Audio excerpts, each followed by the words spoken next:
Vote دے سکتے تھے. اس کے علاوہ جو باقی پاکستانی عوام تھی وہ ووٹ دینے کے حق سے محروم تھے. ٹھیک ہے. تو ایوب خان نے کیا کیا کہ جنرل الیکشنز انٹروڈیوس کیے جس میں ایک مین ایک ووٹ دے سکتا ہے کا اصول انٹروڈیوس کرتا ہے. ٹھیک ہے. پاکستان میں 1970 میں for the first time general election ہوتے ہیں اور یہ الیکشن پاکستان کے سب سے شفاف ٹرانسپیرنٹ الیکشن کنسیڈر کیے جاتے ہیں. بٹ ان کے جو نتائج تھے وہ بہت زیادہ خوفناک تھے. خوفناک کیسے تھے اس کو ہم اب آگے ڈسکس کرتے ہیں. ٹھیک ہے. اس جنرل الیکشن میں کیا ہوتا ہے کہ ایسٹ پاکستان اور ویسٹ پاکستان کے جو دو میجر پارٹیز تھے, باقی پارٹیز نے بھی اس میں حصہ لیا ہوا تھا, بٹ جو پرومیننٹ تھے وہ تھے ایسٹ پاکستان سے عوامی لیگ پارٹی, مینز کے لیڈر کون تھے, شیخ مجیب الرحمان, جبکہ ویسٹ پاکستان سے پیپلز پارٹی اور لیڈر تھے ذوالفقار علی بھٹو. ٹھیک ہے. جب نتیجہ آتا ہے تو شیخ مجیب الرحمان جو ہوتے ہیں وہ کلیئرلی سویپ کر لیتے ہیں اور 160 سیٹ سے کامیابی حاصل کر لیتے ہیں. ٹھیک ہے. جبکہ ویسٹ پاکستان میں شیخ مجیب الرحمان کوئی سیٹ نہیں جیتتا. While on the other hand اگر ہم ذوالفقار علی بھٹو کی بات کریں تو وہ ویسٹ پاکستان میں اونلی 81 سیٹس حاصل کر لیتا ہے, جبکہ ایسٹ پاکستان سے وہ بھی کوئی سیٹ نہیں جیتتا. یوں اگر دیکھا جائے تو رزلٹ جو تھا وہ بہت کلیئر تھا کہ کون سا بندہ کس نے کلیئرلی یا میجورٹی کے ساتھ اس الیکشن میں کامیابی حاصل کر لی. جو پورا ایسٹ پاکستان تھا وہ شیخ مجیب الرحمان کے حق میں تھے, ان کا ساتھ دے رہے تھے, اور اب وہ کنسٹیٹیوشنلی پاکستان کے نیو رولر اس الیکشن کے مطابق بن چکے تھے. اب یحییٰ خان تھے جن کی رسپانسبلٹی تھی کہ وہ پاور کو شیخ مجیب الرحمان کے ہاتھ تھما دیتے. اس مقصد کے لیے جنرل یحییٰ خان جو تھے وہ کیا کرتے ہیں, وہ نیشنل اسمبلی کا ایک میٹنگ ڈھاکہ میں بلاتے ہیں 1 فروری 1971 میں. ٹھیک ہے. یہ میٹنگ جو تھا یہ ایک ہسٹوریکل ایونٹ تھا پاکستان کا, جس میں جو الیکٹڈ لیڈرشپ تھا وہ ایسٹ پاکستان سے چننا تھا. بٹ دوسری طرف جو بھٹو تھے وہ ریفیوز کر دیتے ہیں to attend the meeting of the National Assembly. ٹھیک ہے. نہ صرف ذوالفقار علی بھٹو اس میٹنگ کو اٹینڈ کرنے سے انکار کر دیتے ہیں, بلکہ وہ دھمکی بھی دیتے ہیں کہ اگر کسی نے اس میٹنگ کو اٹینڈ کیا دین آئی ول بریک ہز لیگس. وہ کچھ ایسے الفاظ سے لوگوں کو دھمکاتا ہے. اس کے علاوہ جو بھٹو تھے ان کو شیخ مجیب الرحمان کے جو 6 پوائنٹس فارمولا تھا ان سے بھی آبجیکشن تھی, کیونکہ he thought that these 6 points were anti United Pakistan, کہ یہ پاکستان کے اینٹی یونائٹڈ یا پاکستان کے الگ کرنے والے پوائنٹس ہیں. اس وجہ سے وہ ان کے 6 پوائنٹس فارمولا پر بھی آبجیکشن کر رہے تھے. الٹیمیٹلی ذوالفقار علی بھٹو کیا کرتے ہیں, وہ یحییٰ خان پر پریشر ڈالتے ہیں کہ وہ جو نیشنل اسمبلی کی میٹنگ ہے اس کو پوسٹ پون کر دیں.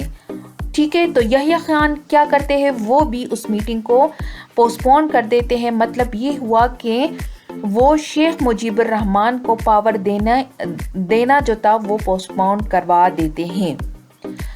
this act of Yahya enraged the people of the East Pakistan, جس کی وجہ سے جو ایسٹ پاکستان کے لوگ تھے وہ بہت زیادہ فرسٹریٹڈ ہو جاتے ہیں, غصے میں آ جاتا ہے اور ایسٹ پاکستان میں آگ لگ جاتی ہے, اور لوگ کیا کر دیتے ہیں, سول ڈس اوبیڈینس موومنٹ سٹارٹ کر دیتے ہیں. دوسری طرف انڈیا جو تھا وہ اس موقع کی تلاش میں تھا, اور جیسے ہی وہ ان حالات کو دیکھتا ہے تو وہ ایسٹ پاکستان کے جو سرکش گروپ تھی, جو ملٹری فورسز تھے ان کی گروپ جو تھی وہ مکتی باہنی تھی, ان کی مدد سے وہ کیا کرتے ہیں, وہاں پر ایک عام ریبیلین سٹارٹ ہو جاتی ہے. ٹھیک ہے. مکتی باہنی کیا کرتے ہیں, وہ پاکستان آرمی پر اور جو سپورٹرز آف ویسٹ پاکستان ہوتے ہیں ان پر حملے کرنا شروع کر دیتے ہیں. اب یہ پاکستان بچانے کا آخری موقع تھا. اگر اس ٹائم بھی نیشنل اسمبلی کا اجلاس بلاتے اور پاور کو جو جیتنے والا شخص تھا ان کے حوالے کر دیتے، مینس شیخ مجیب الرحمان کو ان کا حق دیا جاتا، تو آج پاکستان کی تاریخ کچھ اور ہوتی. بٹ یحییٰ خان نے اس طرح نہیں کیا، انہوں نے وہ موقع ہاتھ سے گوا دیا.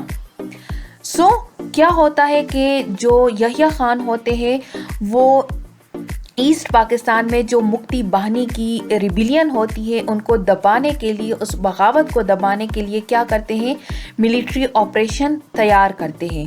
ٹھیک ہے، کس لیے؟ To crush the West Pakistani rebellion. اور اس جو ملٹری آپریشن تھی جو یحییٰ خان نے ایسٹ پاکستان کے خلاف شروع کر دی تھی، اس کو ذوالفقار علی بھٹو سمیت کئی لوگوں نے سراہا تھا.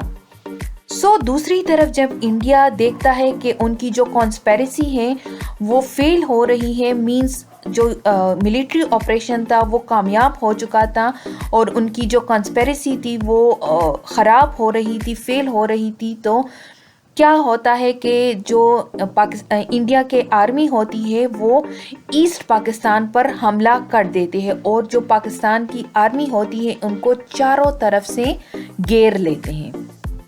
اور چونکہ پاکستانی جو فوج تھی وہ سینٹر سے ہزاروں میل کے فاصلے پر تھے اور جو فوج کی سپلائی لائن تھی وہ کٹ چکی تھی، مشرقی پاکستان کی جو سرزمین تھی اب وہ بیگانی ہو چکی تھی، مینز دیٹ کہ اب وہ ہمارے ہاتھوں سے جا چکی تھی. شکست جو تھی وہ دیوار پر لکھی تھی. Because Pakistan had to face the most embarrassing defeat of its history. Dhaka fell and now the West Pakistan was remaining.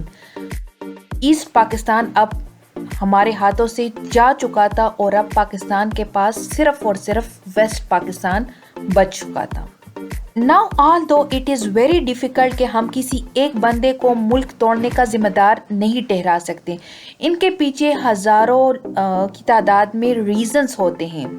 But اگر ہمیں کسی ایک بندے کا نیم لینا ہو جو کہ اس وقت وہ پاکستان کو بچا سکتا تھا تو وہ تھا جنرل یحییٰ خان. کیونکہ اگر جنرل یحییٰ خان بطور پریزیڈنٹ اور chief of army staff power کو ٹرانسفر کرتے اس الیکشن کو جیتنے والے کے ہاتھ، تو آج اس طرح نہیں ہوتا.